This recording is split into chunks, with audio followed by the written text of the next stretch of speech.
I want to thank Cindy Levy and Debbie Barnett for sharing the meaning of Passover to them. And I hope you enjoy the beautiful Passover music we're having, as well as our CSL music team today. We're in the middle of Passover, which runs this year from last Monday, April 22nd, through this Tuesday, April 30th. And like Easter, the date varies each year because the date of the festival is actually based on the first full moon in the Hebrew calendar month. So in essence, Passover is a multifaceted holiday that encapsulates themes of liberation, remembrance, gratitude, and hope.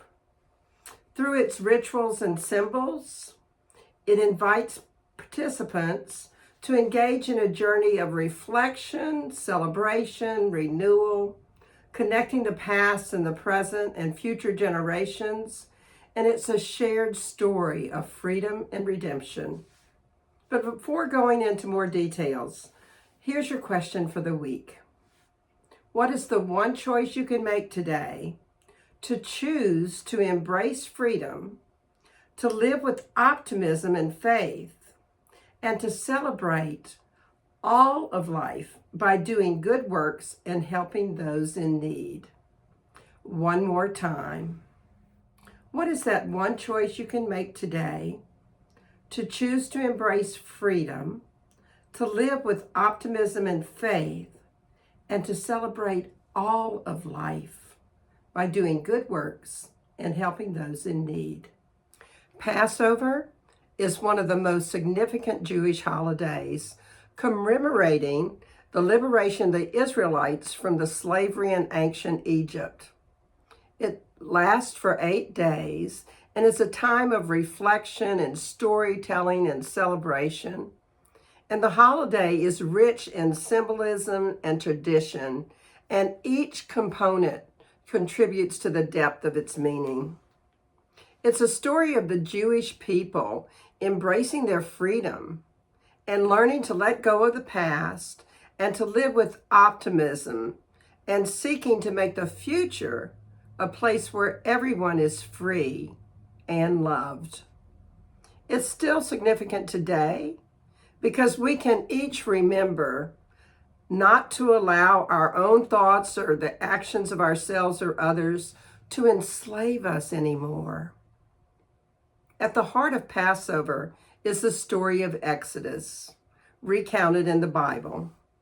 It tells how the Israelites were enslaved in Egypt for generations until Moses, guided by God, led them to freedom.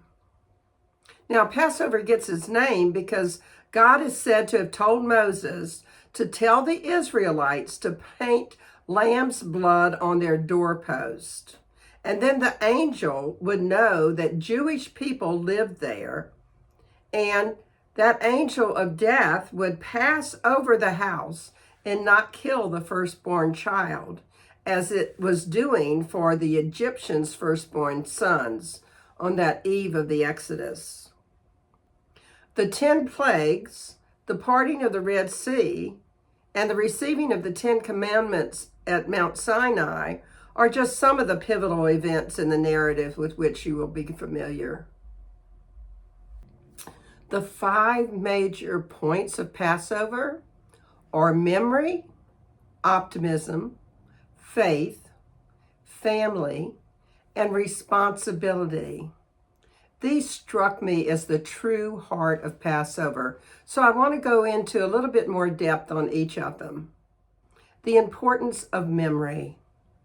Remember that you were strangers in the land of Egypt. Remember that the Lord took you out of the bondage of slavery. Remember is a biblical mandate. For the Jewish people, only by being aware of their past as a people can their lives become filled with purpose and meaning. Memory links the past to the Jewish future. The Seder is the main event for collective remembering, while each family's Seder also reflects their own traditions. a lot like our Christmases. And what Christians call Holy Thursday and the Last Supper was Jesus and the apostles celebrating the Seder ceremonial meal, typically held on the first or the second night of Passover.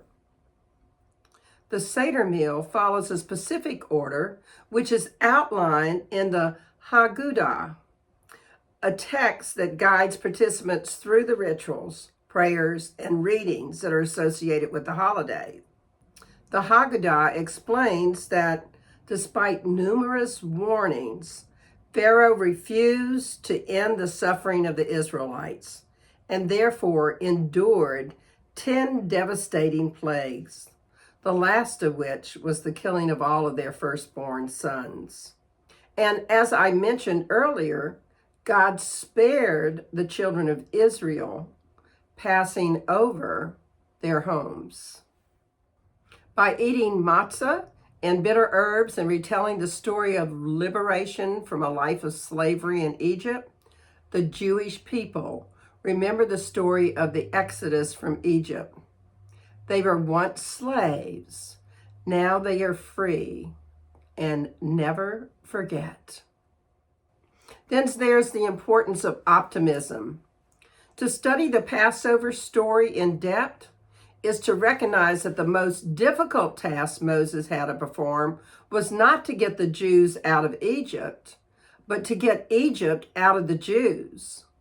The Jews were so habituated in their status as slaves that they lost all hope that they could ever improve their lot. And without hope, they would have been lost. So during Passover, Jewish families relived their ancestral plight as slaves begging to be liberated. They confirmed that anything is possible if only they dare to dream the impossible dream. And then there's the importance of faith. Jewish optimism is rooted in faith. Jewish faith is based on the idea that the Jewish people are blessed with God's support, and that faith gives them strength to believe in themselves, in justice and mercy, in their future, and in their ability to change the world. There's also the importance of family. Everything begins with families. The home, celebration of the intimate connections between generations. Jewish believe their continuity is based on the primacy of family as the anchor from past to present. And during the Seder, children ask 4 questions and become the stars of the Seder. Children are central to Passover.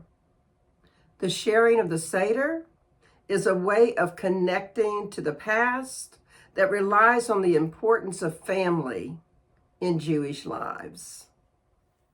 And the 5th is the importance of responsibility to others. Jews celebrate their deliverance from the slavery of Egypt as if it happened to them personally. They experience empathy and concern with the rights of the strangers, the homeless, the impoverished. And they ask themselves to remember that they understood what it means to be enslaved. They understood and still do understand the pain of the oppressed. So consequently, Jewish philanthropy for their community and the world is legendary because they feel a moral, religious, and ethical responsibility to Tikkun Olam, which is translated as repair the world. Tikkun Olam implies that while the world is innately good, its creator purposely left room for us to improve upon the work.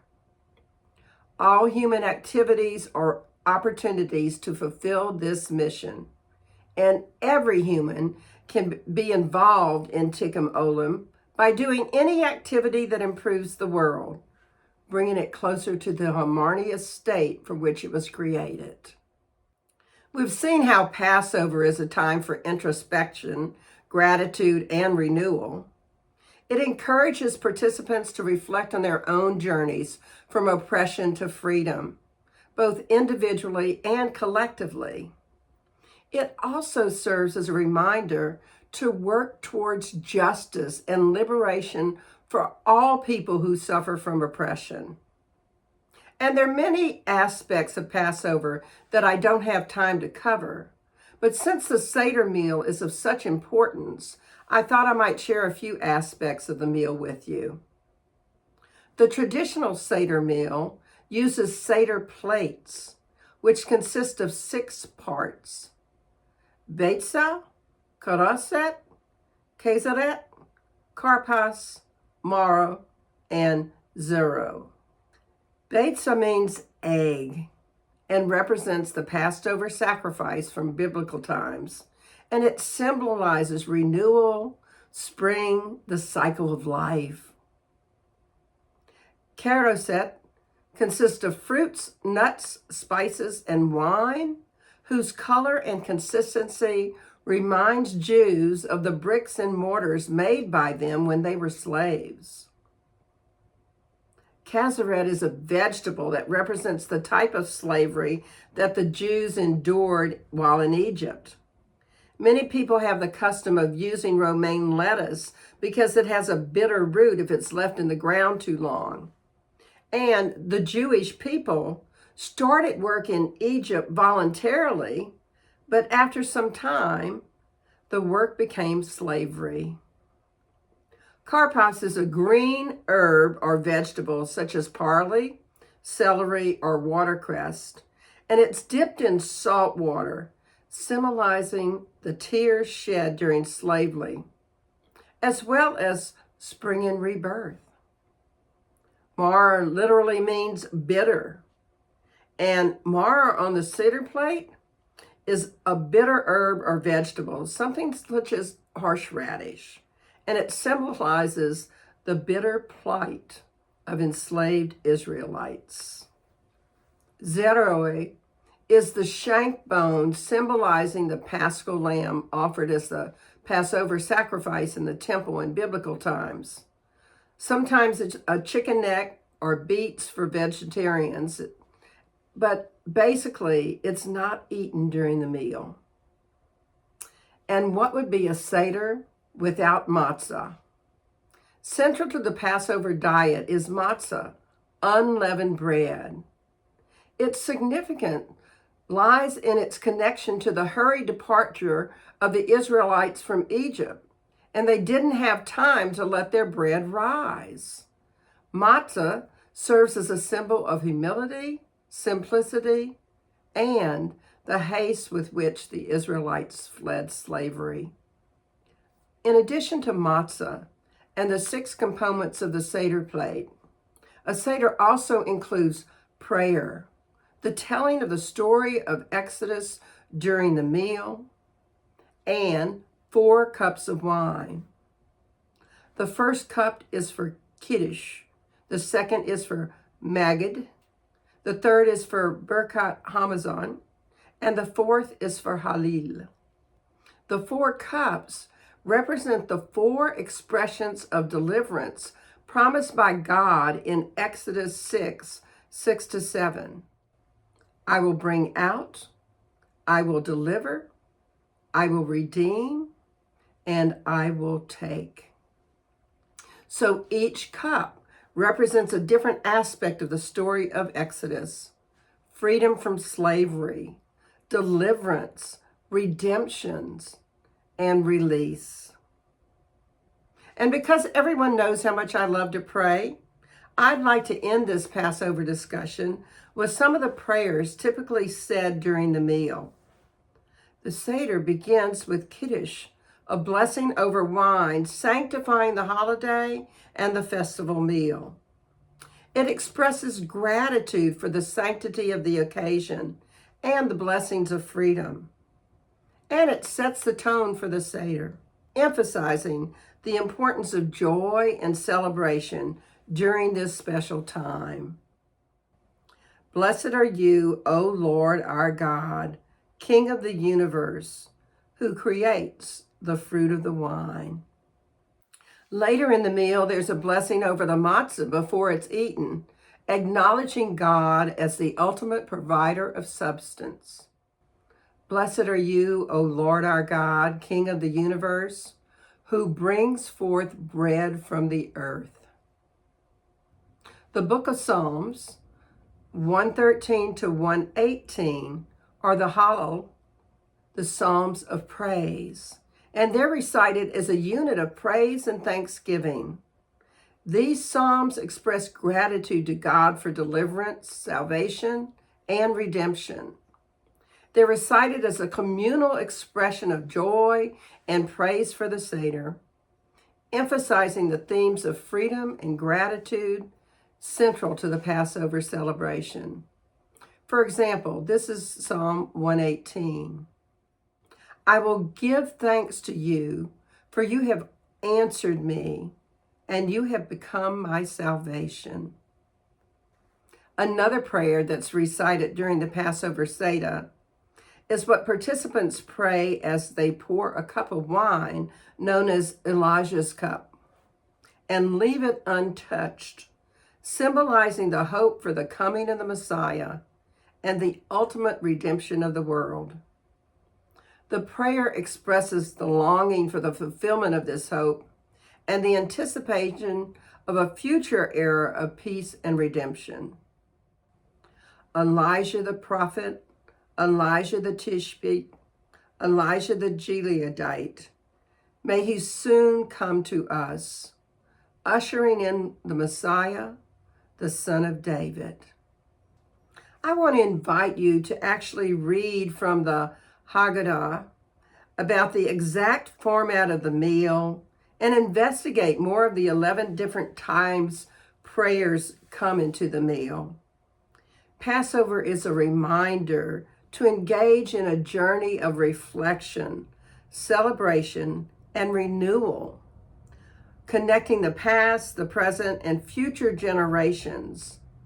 And it reminds us to be a good steward of all the many gifts each of us have received.